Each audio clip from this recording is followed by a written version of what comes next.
Let's talk about the first company on your radar and that investors should be paying attention to, Brian, and that's a company called Inogen, and that's ticker symbol INGN. Brian, for me, I love a good founder story. And I really love founders that start at an early age and are driven to solve a problem and not just make money. This company, currently with the market cap, I think just north of 1.3 billion, was actually inspired by a college student's grandmother named May. What can you tell us about Inogen and how they got their start?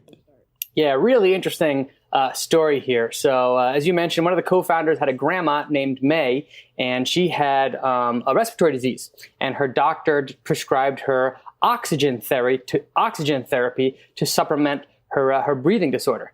So most listeners are probably seen people that that are carrying around a heavy oxygen tank, and they have the tubes going up underneath their nose to provide the oxygen. Well, that's exactly what the grandma was prescribed here. And the grandma openly complained to the founder of this business, her granddaughter, that it was really it was not convenient to have this therapy at all. I mean, yes, the treatment was good, but carrying around this huge, heavy device was bulky, it was expensive, it was inconvenient, and it really limited her mobility. So the granddaughter took it upon herself to figure out a way to make oxygen therapy more easier to use and lower the cost at the same time.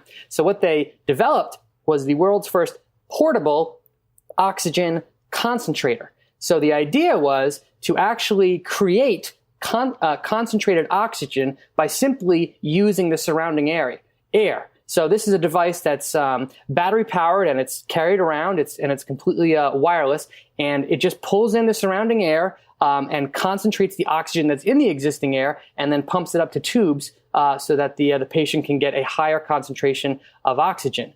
And it's a really innovative treatment option, and it's a very big convenience when compared to having to lug around the heavy oxygen tanks.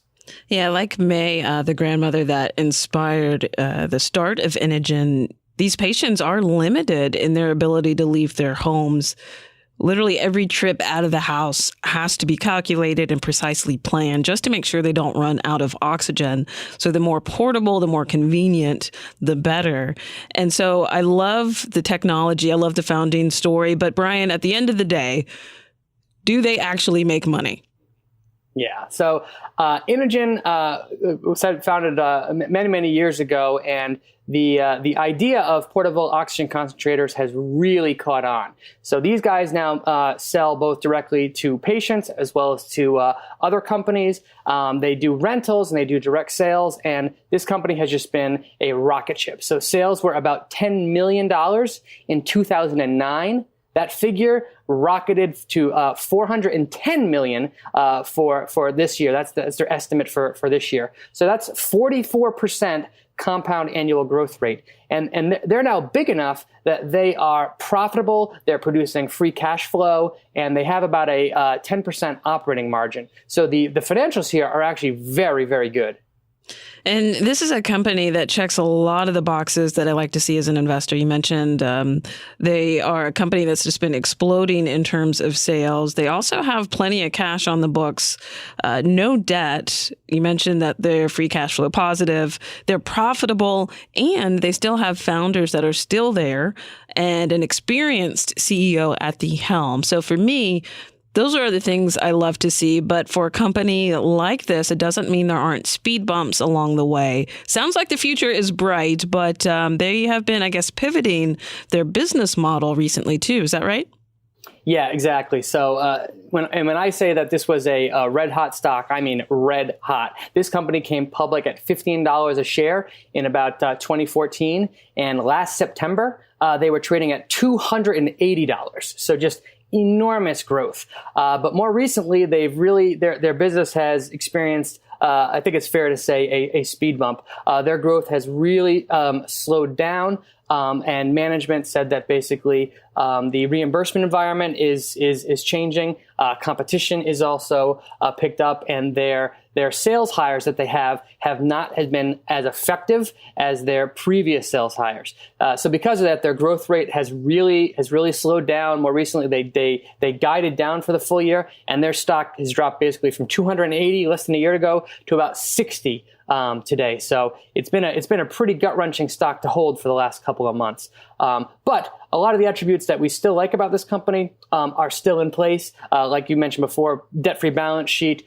They are still growing. They are still profitable, just not nearly as fast as they were previously. And I like that they have an expanding product portfolio. It's not just a one and done, one hit wonder. They've got, of course, their flagship product, the 1G4. It actually recently received reimbursement coverage in France. They've got Inogen at home. This is for patients who need oxygen therapy during sleep. And it's this patient group that's actually estimated to represent more than about 30% of the total oxygen patient base in the U.S.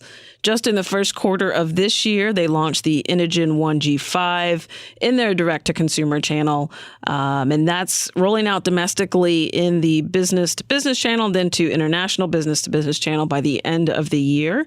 And for me, on the business side, it sounds like they're shifting toward more of a rental revenue model, which basically gives them some reoccurring revenue, even though you're probably going to see some more short-term headwinds as they shift over here. But all in all, I think because the stock has gotten a little bit beat up, especially with that guidance change that you mentioned in May, this could be a company that, even though it's going to be a bumpy road, could actually be a good buying opportunity now, especially as things start to smooth out, hopefully in 2020, especially on their bottom line. Yeah, this is a company that I've actually admired from afar for a long time because their valuation has just been so extreme that it's really hard for me to get really excited about owning this stock. But their huge drop that they've experienced over the last 9 or 10 months have actually pulled their valuation down to a much more palatable level. So this company is trading currently about 30 times forward earning estimate, which is, I think, completely reasonable given the opportunity and the quality of the business thus far. The estimate for future profit growth has come down, but analysts are still estimating about 15% profit growth over the next 5 years. So those are fairly attractive numbers. And as you said, it could be a good time to buy the stock given that its valuation has been so compressed.